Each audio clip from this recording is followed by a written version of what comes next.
위중증 환자가 661명으로 최고치를 경신했고 전국의 중환자 병상 가동률은 78.5%로 나타났습니다. 코로나19 변이인 오미크론에 감염된 사례가 일본에서 처음으로 확인됐습니다. 청소년 감염이 늘면서 교육부가 학교를 찾아가는 등 백신 접종 방식을 다양화하기로 했습니다. 하지만 저학년일수록 반대가 많아 참여 유도가 쉽지 않은 상황입니다. 이건희 미술관 대신에 추진하는 국립현대미술관 지역관 건립이 위기에 놓였습니다. 문체부가 내는 예산안에 용역비를 포함했지만 국회 예결위에서 삭감될 위기에 놓였습니다. 사고로 8명이 다친 통영 욕지도 모노레일은 계약에서부터 문제가 있었던 것으로 드러났습니다. 행정안전부와 경상남도 감사에서 계약 과정에 문제가 잇따라 지적됐습니다.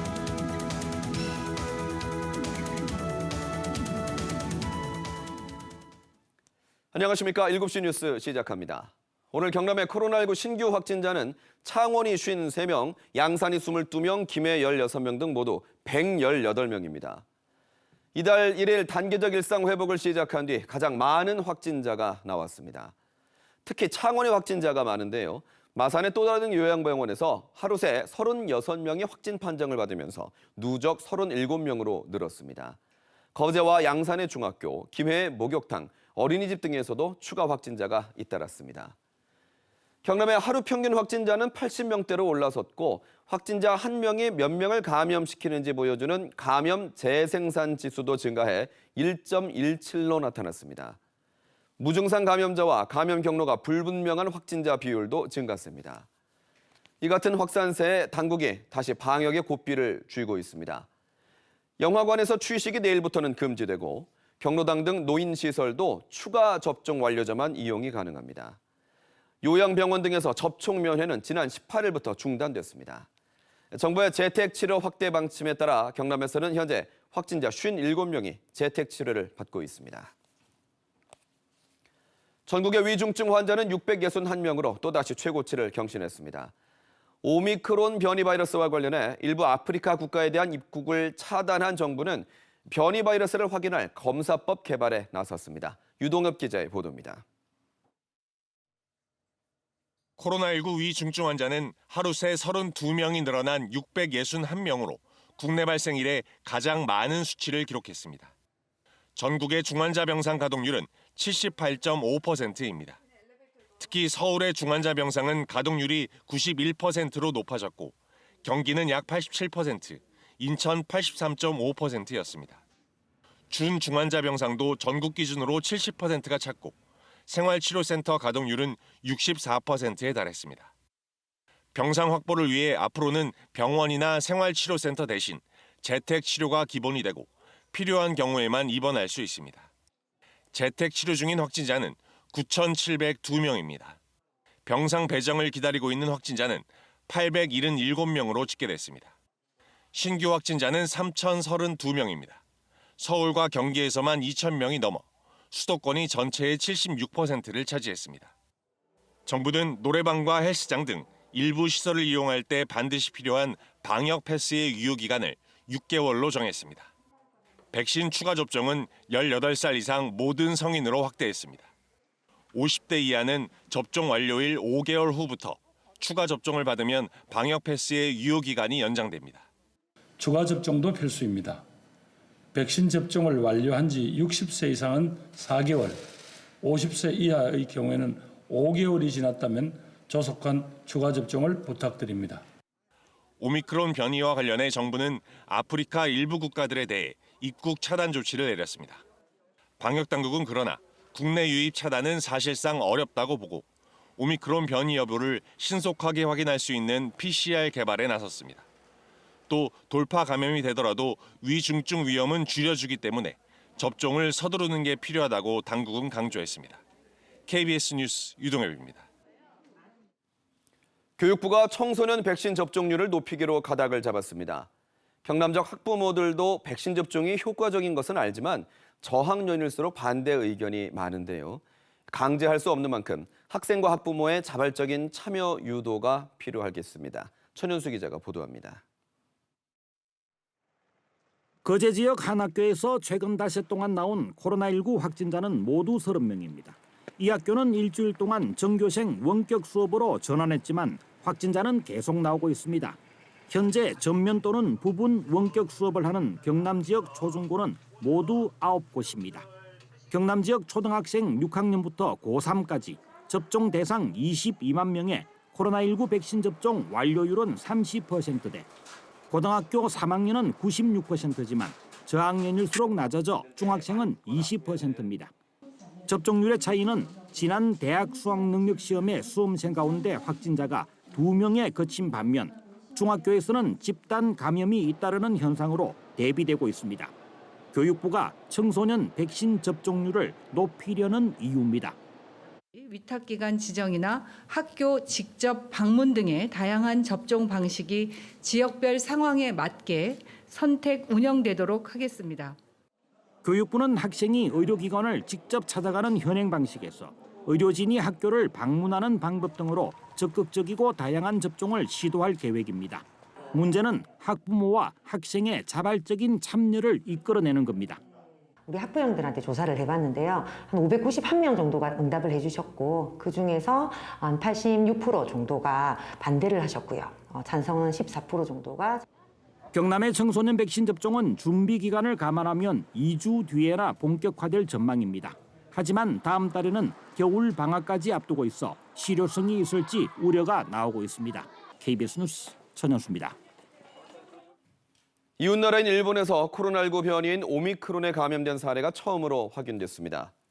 일본 교도통신은 지난 28일 나리타 공항으로 입국한 30대 일본 남성이 오미크론에 감염된 사실을 일본 당국이 확인했다고 보도했습니다.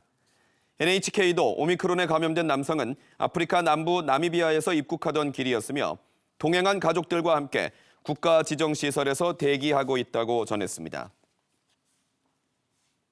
오미크론 변이 확산 우려가 커지면서 코스피와 코스닥 지수 모두 2% 넘게 급락했습니다.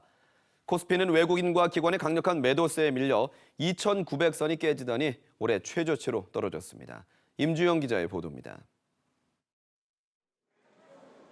코스피가 2% 넘게 하락하며 연중 최저치를 기록했습니다. 종가는 어제보다 70.31포인트, 2.42% 내린 2,839.01, 어제 간신히 유지했던 2,900선도 무너졌습니다. 종가 기준 올해 최저치인 지난달 6일에 2,908.31보다도 낮은 수준입니다. 지수를 끌어내린 건 기관과 외국인의 매도세였습니다. 유가증권 시장에서 기관은 6,300억 원, 외국인은 1,400억 원 넘게 순매도했고 개인만 7,400억 원대의 순매수를 기록했습니다.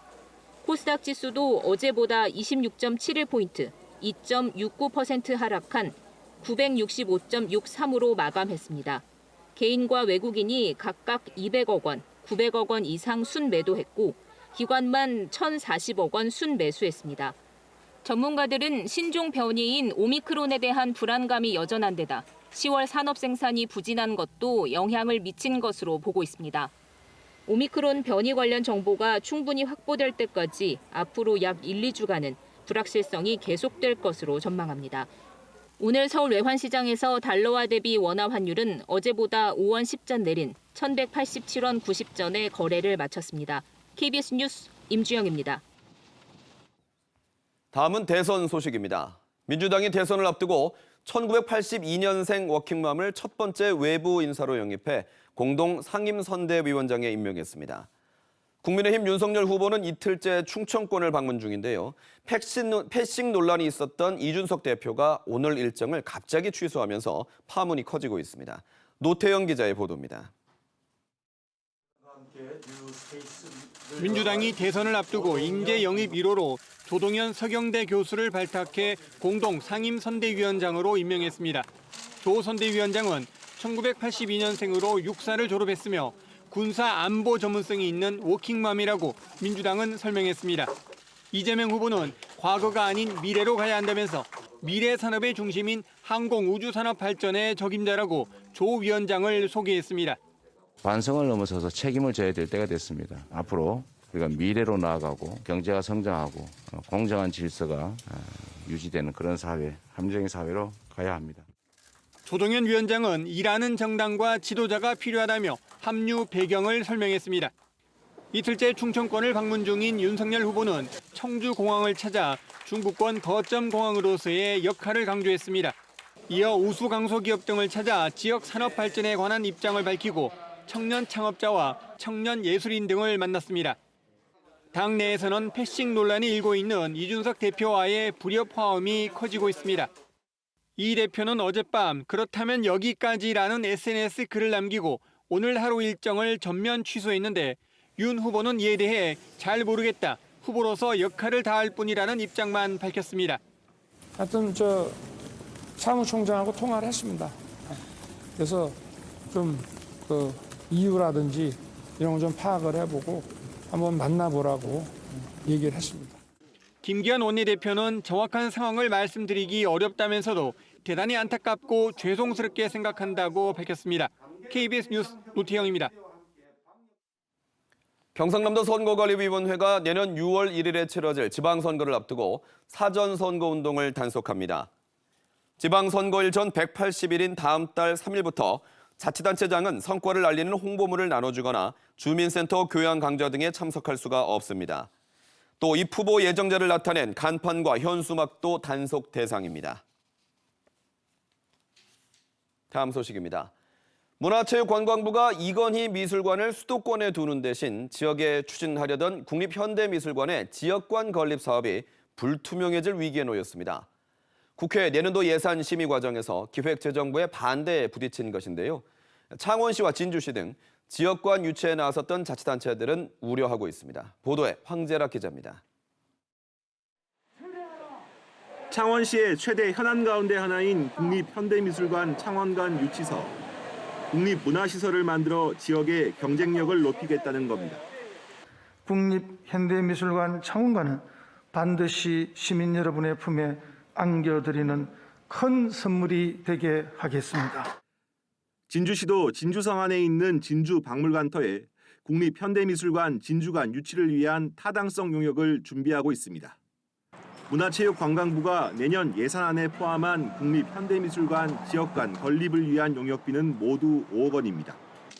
하지만 국회 예산결산특별위원회 심의 과정에서 암초를 만났습니다. 기획재정부 반대로 지역관 신축 예산만 삭감될 위기에 처한 것입니다. 반면 대구의 옛 경북도청과 대전의 옛 충남도청을 새 단장에 문화시설로 바꾸는 예산은 통과될 전망입니다. 기획재정부는 국립미술관 신축에 수천억 원이 들고 한 해 운영비로도 수십억 원이 든다며 국립 대신 공립 형태로 자치단체가 설립과 운영을 책임지는 방법을 제안한 것으로 알려졌습니다.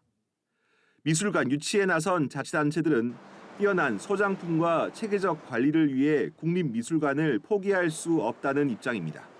시립이라든지 도립이라든지 공립은 나중에 이제 운영에 처지 어려움들이 생길 수가 있습니다. 그래서 안정적으로 지역의 운영을 좀 맡아달라. 지역관 건립 용역비 통과 여부는 오는 2일 국회에서 최종 결정될 예정입니다. 이건희 미술관 수도권 입지 결정 이후 정부가 약속한 지방 국립문화시설 확충 계획이 또다시 장기간 미뤄질 것이라는 우려의 목소리가 나오는 이유입니다. KBS 뉴스 황지락입니다. 탈선 사고로 8명이 다친 통영 욕지도 모노레일을 두고 어떻게 이런 사고가 날 수 있나 했는데요. 설치 계약 과정에서부터 문제가 있었던 것으로 드러났습니다. 행정안전부는 계약 과정에서 설치업체에 특혜를 줬다는 의심이 든다며 감사에서 지적했습니다. 윤경재 기자가 취재했습니다. 2017년 통영시가 욕지선 모노레일 설치업체를 선정하기 위해 낸 입찰 공고입니다. 최근 5년 36억 원이 넘는 규모의 모노레일 설치 공사를 해본 경험과 레일 구동 방식의 특정한 기술을 명시해 입찰 자격으로 요구했습니다. 행정안전부는 지난해 정부 합동감사에서 이 입찰 자격이 과도하게 적용됐다고 지적했습니다. 당시 이 요구사항들에 적합한 업체는 한두 곳뿐이어서 결과적으로 특정 업체만 입찰받을 수 있도록 특혜를 줬다는 겁니다. 해당 업체가 입찰한 금액은 도급액 38억여 원의 95% 수준인 36억 9천만 원입니다. 행정안전부는 통상 입찰 금액의 88에서 90% 선보다 지나치게 높은 금액으로 낙찰됐다며 업체 간 입찰 담합이 상당히 의심된다고도 명시했습니다. 사업비 책정 과정에서도 허술함이 드러났습니다. 통영시는 모노레일 제조 사업비에서 60%를 차지하는 완제품비 16억 원 가량을 책정하면서 적정성 검토 없이 업체로부터 받은 단 한 장의 견적서만으로 결정했다고 지적받았습니다. 통영시는 입찰 과정은 조달청 심의를 거쳤고 모노레일 차량의 특성상 세부 내용에 대한 견적서를 받기 어려웠다고 해명했습니다. 실질적으로 차 가격이라 보시면 되는 거죠. 프로가 나오는 게 아니고 차는 한 대의 가격으로 나오지 않습니까? 그런 개념으로 이제 내역이 작성이 됐고. 통영시는 지난해 경상남도의 대형 건설공사 특정 감사에서도 욕지선 모노레일 설치 사업과 관련해 용역 계약과 공사 감독을 허술하게 했다며 훈계와 시정 조치를 권고받았습니다. KBS 뉴스 윤경재입니다. 통영 욕지도 모노레일 사고와 관련해서 경상남도가 내일부터 사흘 동안 모노레일과 케이블카 등을 긴급 점검합니다. 경상남도는 대한산업안전협회와 합동점검반을 꾸려 모노레일 7곳과 케이블카 3곳 등 도내 모두 13곳을 점검하고 보험 가입과 방역 수칙 준수 여부도 확인할 계획입니다. 지난달 산업 생산이 1년 반 만에 최대폭으로 감소했습니다. 정부는 대체 공휴일의 영향과 9월 통계와 비교한 기저효과 등을 이유로 들었는데요. 공급 차질에 신종 코로나 변이까지 겹치면서 경기 불확실성은 여전히 진행 중입니다. 보도에 이승훈 기자입니다. 통계청이 발표한 지난달 전산업 생산은 한 달 전에 비해 1.9% 감소했습니다. 지난해 4월 이후 1년 반 만에 가장 큰 감소폭입니다. 업종별로 보면 광공업이 3% 줄면서 석 달째 감소세를 이어갔습니다.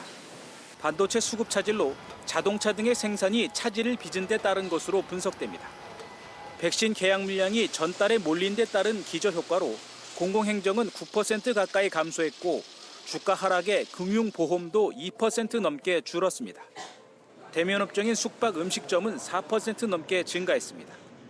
통계청은 10월에 대체 공휴일이 이틀이나 있었고 비교 대상인 9월의 지표가 워낙 좋았기 때문에 통계상의 기저효과도 나타났다고 분석했습니다. 조업일수 감소의 영향과 기저효과의 영향이 상당히 컸다는 점을 참작해서 봐야 할 것 같고요. 그렇다면 이번 달 숫자만으로 경기 흐름을 판단하기는 좀 이른 것 같다. 소비 지표는 0.2% 증가하며 두 달째 오름세를 이어갔습니다.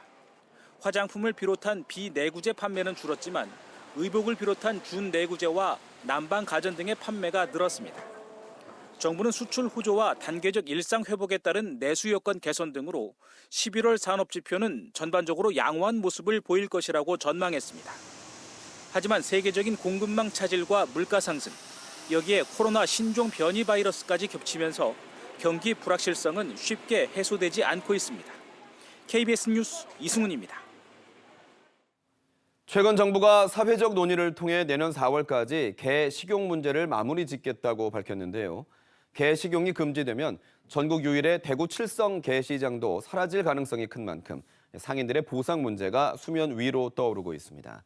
안혜리 기자의 보도입니다. 경기도 성남 모란시장, 부산 구포시장과 함께 전국 3대 개시장으로 불렸던 대구 칠성시장. 다른 두 시장이 2018년과 2019년 폐업하면서 우리나라에 남은 유일한 개시장이 됐지만 이곳 역시 시대의 흐름은 피하기 어렵습니다. 30여 곳에 이르던 보신탕 식당과 건강원은 이제 절반 이하로 줄었습니다. 손님도 없어요. 못 먹게 막 그러니까는 전화 와가지고 가게 장사하는 겨 문 열었냐. 근데 우리도 머리 아파요. 살아있는 개를 철창에 가둬놓고 판매하던 뜬장은 지난 6월 모두 철거됐습니다. 정부가 개식용 금지 문제에 대한 결정 시한을 내년 4월로 밝힌 만큼 업주들은 시장 폐쇄를 기정사실로 받아들이는 분위기입니다. 나라에서 어느 정도 보상만 해주면은 우리도 막 손 놓겠다 이거라. 말 많은 거를 자꾸 굳이 붙들고 할 필요도 없는 기고 보상도 없이 무조건 무학으로다고 한다 하면.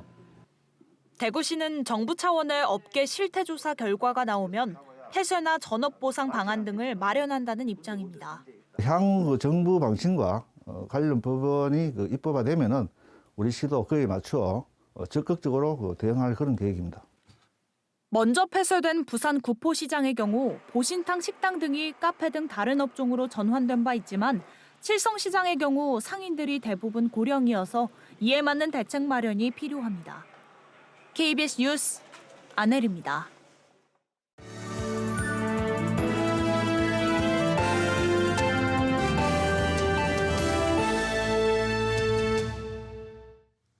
이어서 진주에서 전해드립니다. 지역의 이야기를 영상으로 담아 공유하는 소규모 영화제가 위기를 맞고 있습니다. 부족한 인력과 예산 탓에 진주와 남해 지역에서 해마다 열리던 영화제가 올해는 모두 중단됐습니다. 김효경 기자가 취재했습니다. 2005년부터 해마다 가을이면 나흘 동안 관객과 만나온 지역 영화제인 진주 같은 영화제. 2018년부터는 경남뿐 아니라 다른 지역에서 만들어진 영화까지 공모를 받아 10여 년 동안 모두 200여 편을 상영했습니다. 최근 3년 동안 한 해 평균 300명 넘는 관람객이 찾을 만큼 입소문이 났지만 올해는 개막하지 못했습니다. 영화 상영비와 출연진 섭외에 드는 비용은 1,000만 원 안팎. 예산 마련이 어려운 탓입니다. 해마다 사실은 생존을 계속 고민을 하면서 운영을 한 거예요. 이 영화제를 올해 공모 사업이 안 되면 사실 나머지 부분은 자부담이고 혹은 좀 영화제 규모를 축소시킬 수밖에 없는. 남해 지역 주민 4명이 2019년부터 시작한 남해 시골 영화제도 올해 운영이 중단됐습니다. 경남예술진흥원의 공모비 700만 원이 예산의 전부여서 살림이 빠듯한 데다 생계와 병행해 준비하다 보니 운영의 한계에 다다랐기 때문입니다. 조그만 영화제이긴 하지만 준비 기간도 길고 시간도 좀 많이 소비가 되는 일들이라서 상근 인원이 없다는 것들이 가장 취약점이 아니었나 싶습니다. 경남문화예술진흥회가 경남 영화 영상 활성화 지원 사업에 편성한 한 해 예산은 3천만 원. 올해는 지역 영화제가 취소되면서 이 가운데 900만 원만 쓰였습니다.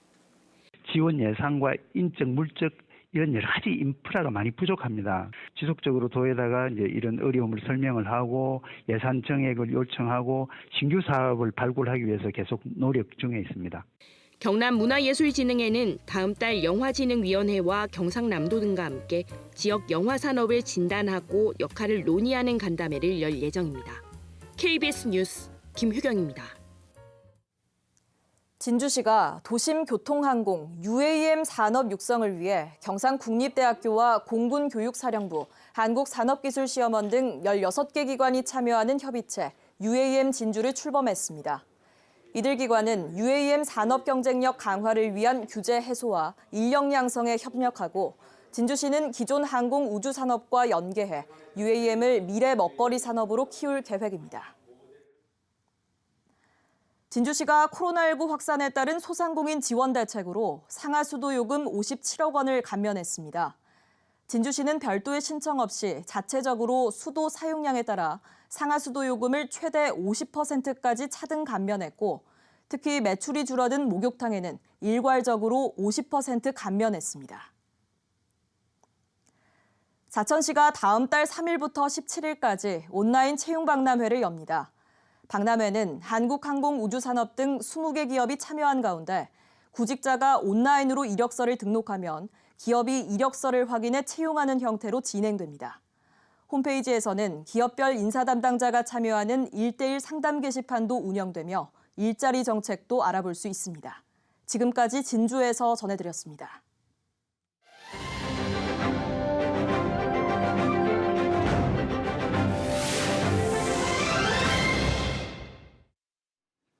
이어서 간추린 경남 소식 전해드립니다. 오늘 오전 9시 30분쯤 김해시 주촌면 남해고속도로 부산 방향 냉정분기점 주변에서 소 5마리를 태우고 달리던 2.5톤 화물차와 승용차가 추돌했습니다. 이 사고로 앞서가던 화물차가 넘어져 60대 운전자가 숨졌습니다.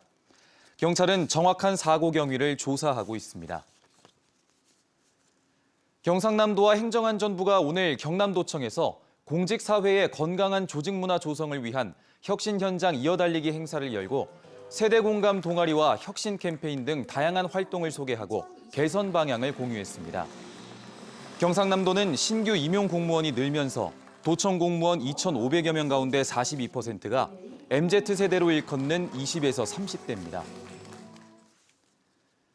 경남 문화예술에 기여한 기업과 개인의 공로를 기리는 2021 경남 메세나 대회에서 지난 2009년부터 창원시 청소년 교향악단을 후원한 화성 지혜나이가 대상을 받았습니다.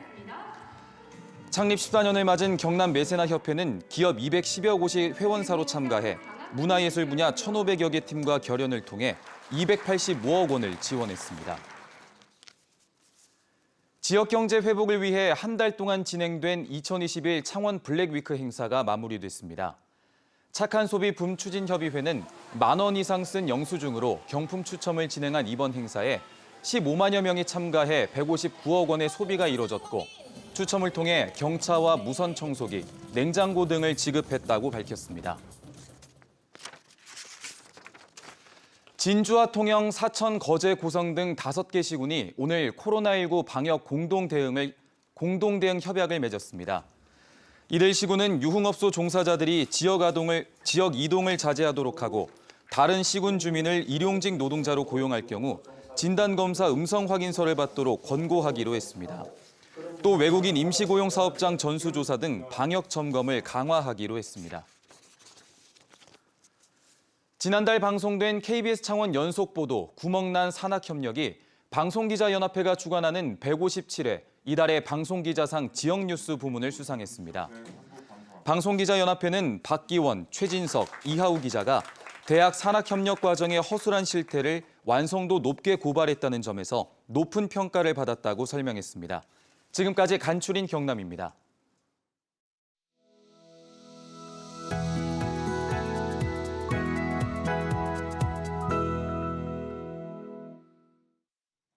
경남의 가치를 찾아가는 사람들을 조명하는 주간 특별기획 경남인 순서입니다.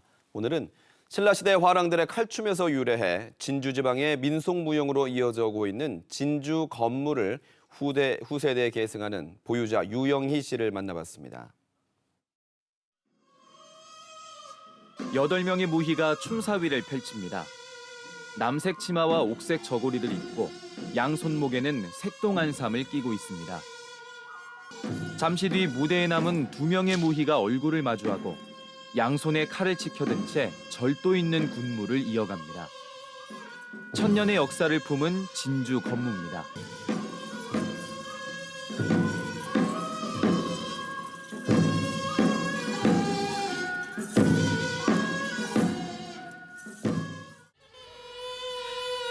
여성 무용수들이 장구장단에 맞춰 춤을 춥니다.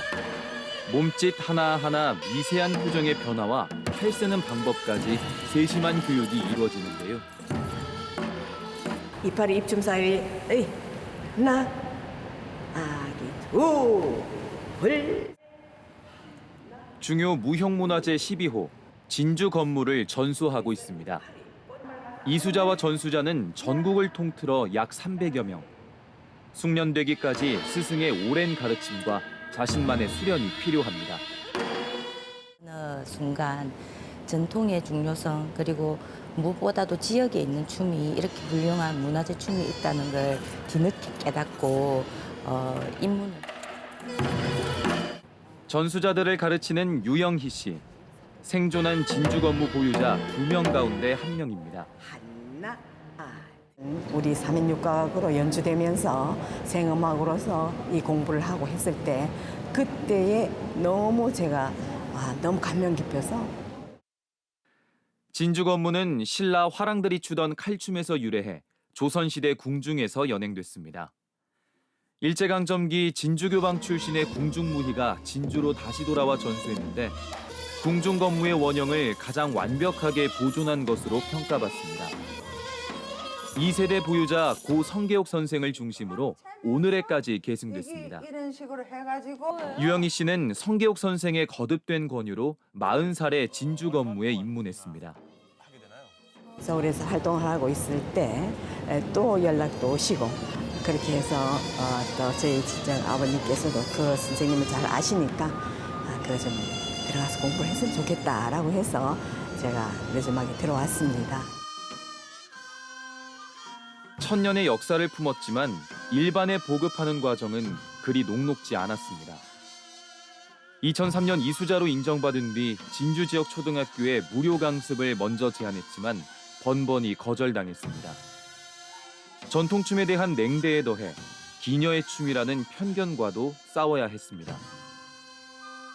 이 아이들이 컸을 때 진주의 사람으로서 애양심을 가지려면은 이 거대한 이 진주 건물을 알 수 있는 것이 좋지 않겠습니까? 했을 때 이 지역의 학교를 다 둘렀습니다.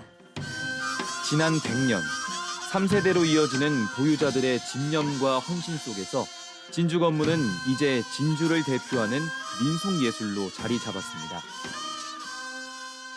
역사적으로 정말로 깊은 역사를 가지고 내려온 이 진주 건물, 정말 어렵게 살아온 그 역사를 그대로 후배들에게 전승이 되었으면 좋겠고 그 후배들도 그 정신을 이어받아서 지역의 고등학생들을 대상으로 한 교육 현장. 막연히 전통춤은 지루할 것이라고 생각했던 학생들도 난생 처음 접해본 공중무용의 매력에 빠져듭니다.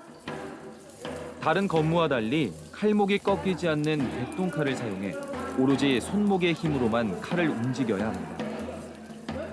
교과서에서만 배워서 딱딱하고 이게 정말 아름다운 건지는 잘 못 느꼈거든요. 하지만 직접 배우고 관람하고 나니까 이게 어떻게 아름다운 건지 직접 알게 될 수 있었던 것 같아요. 유영희 씨는 74살을 훌쩍 넘긴 지금도 직접 지역의 학생들을 만나 진주 건무의 가치를 알려나가는데요. 진주 건무가 유네스코 문화유산으로 등재돼 세계적으로 그 가치를 인정받기를 꿈꾸고 있습니다. 네, 진주 건무는 간단하게 말씀드리면 저의 희망이고 저의 삶이고 저의 목표이고 또한 후세에 제가 죽고 없었더라도 계속 이어져 갈 수 있는 후학들을 키우는 것이 제 목표입니다. 스승의 가르침에 따라 전통의 춤사위가 멈추지 않도록 후학들을 길러내고 진주 건무를 알리는 일. 칼춤 외길을 걸어온 명인의 남은 소명이라고 말합니다.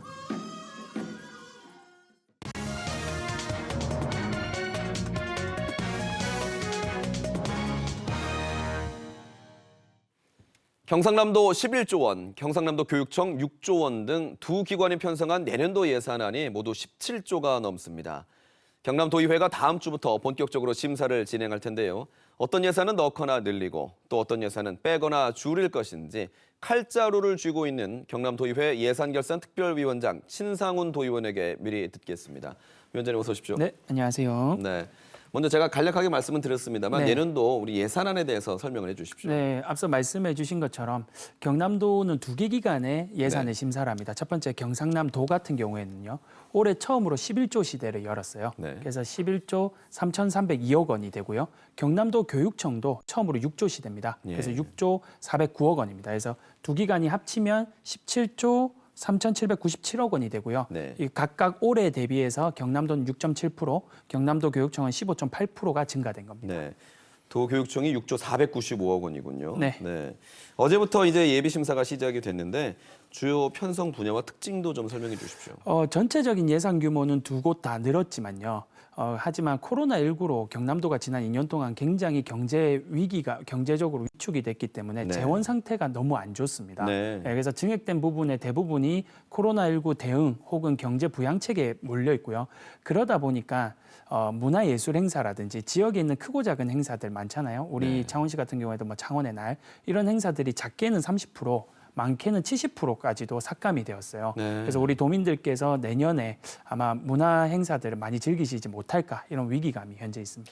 지금 이제 일상 속 코로나로 전환이 되면서 이제 축제 부활도 많이 기대를 하고 있었는데 좀 안타까운 부분이네요. 맞습니다. 앞서 이제 말씀해 주셨지만 재원 상태가 안 좋다라는 얘기를 하셨는데 경상남도가 2016년에 채무 제로를 달성했었어요.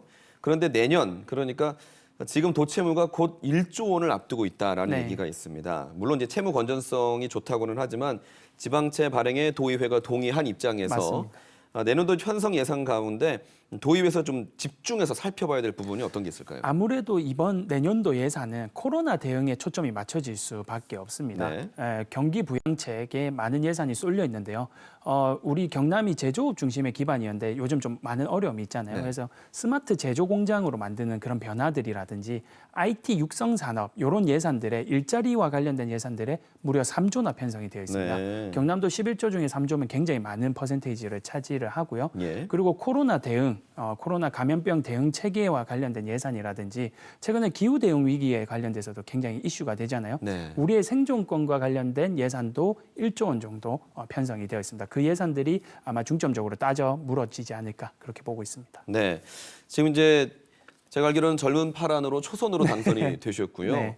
또 도의원 중에 위원장으로서는 또 최연소로 알고 있는데 네, 어떻게 맞습니다. 위원장이 되셨는지도 궁금합니다. 이 숨겨진 비밀이 있는데요. 네. 위원장을 심사를 앞두고 나서 그때마다 새로 뽑아요. 네. 제가 이번에 순번이 돼서 그렇게 됐습니다. 예. 그거는 비밀이고 공공연한 비밀이고 사실은 일을 좀 열심히 하다 보니까 예. 열심히 하라 이런 의미에서 위원장이 된 것 같은데요. 네. 저는 오늘을 통해서 하나 공론화가 좀 되었으면 좋겠는 네. 부분이 있습니다. 이렇게 심사를 앞두고 예결위원장을 뽑으면요. 예산을 이렇게 훑어볼 때 연속성을 가지기가 어려워요. 네. 그리고 의원들이 예산만 들여다보는 게 아니기 때문에 전문성을 가지기가 많이 어렵습니다. 예. 국회 같은 경우에는 예결위원장을 1년에 한 번씩 뽑거든요. 예. 우리 경남도의회도 1년에 한 번씩 뽑는 게 옳다 그렇게 생각이 들고요. 우리 경남도의회뿐만이 아니라 거의 대부분의 지방의회가 이러고 있는데 네. 이거는 아마 과거부터 내려오던 의원들이 자리 나누기 역할 때문이었지 않을까 그렇게 생각이 됩니다. 네. 잘 짚어주신 것 같습니다. 그렇다면 그래도 이제 위원장으로서 네. 예산 누수를 막기 위한 심사 원칙이나 방향이 있으실 텐데요. 당연히 우리의 세금으로 모든 게 예산이 네. 진행이 되잖아요. 17조 전부 다가 우리의 세금이라고 보시면 됩니다. 우리 피 같은 돈이기 때문에 이 세금들이 하나도 허투루 사용되는 게 없도록 하는 게 첫 번째 목표가 될 거고요. 예. 그리고 우리가 코로나19로 경남도 재원 상태가 실제로 좋지 않다 보니까 다양한 원래라면 할 수 없는 사업들이 코로나19 대응이라는 이유만으로 숨겨서 들어오는 경우들이 있어요. 이런 걸 의원들이 네. 하나하나 잘 짚어서 허투루 쓰는 예산이 없는지 좀 예. 따져 물어야 되고 알겠습니다. 그리고 특정 업체, 기업에 몰려 있는 예산들도 네. 잘 따져봐야 됩니다. 알겠습니다. 지금 아시겠지만 도지사가 공석인 네. 상황에서 전임지사가 추진하려던 이 현업 사업, 네. 현안 사업들에 대한 예산에 대해서 여야 입장차가 좀 클 것으로 보이는데 어떻게 조율하실 네, 겁니까? 제가 위원장 맡고 나서 그 부분이 가장 우려가 됐는데요. 예. 특히 불경 메가시티 같은 경우에는 예. 지금 의원들이 기자회견을 하면서까지도 반대를 이야기하고 있는 의원들이 네. 많습니다. 하지만 불경 메가시티 말고 김경수 도지사가 중점적으로 해왔던 사업 중에 하나가 서부 경남 KTX 아시죠? 남부 내륙 고수철도라고 불리는데요. 예. 이 사업 같은 경우에는 아무도 반대하지 않아요. 왜냐하면 야당 의원의 대부분이 서부 경남을 지역구로 두기 때문인데요. 그러니까 이번 불경 메가시티뿐만이 아니라 김경수 도지사가 중점적으로 집중해오던 예산들의 대부분도 우리 도민을 위해서 사용되는 예산이라고 생각을 해주신다면 네. 원만하게 합의가 될 거라고 기대합니다. 네, 알겠습니다. 내년도 예산안이 다음 주 예결위 종합심사를 거쳐서 또 14일에 최종 확정될 텐데요. 경남의 내일을 준비하는 마음으로 꼼꼼하게 잘 부탁드리겠습니다. 네, 그러도록 하겠습니다. 네, 고맙습니다. 감사합니다. 네.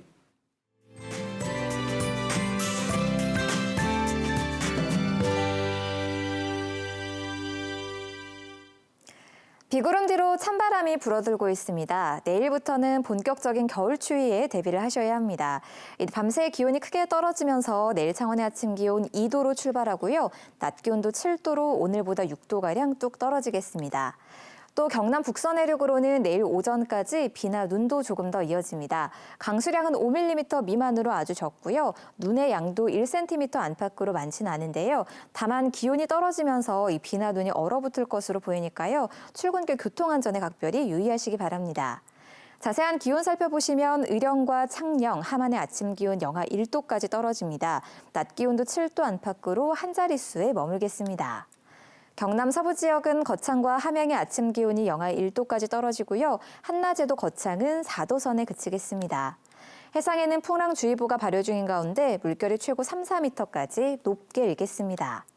모레 목요일에는 추위가 더 심해지면서 아침 기온이 영하권으로 뚝 떨어지고요. 이후로 이번 주 내내 겨울 추위가 이어지겠습니다. 기상정보였습니다. 7시 뉴스 마칩니다. 오늘도 뉴스7 경남입니다.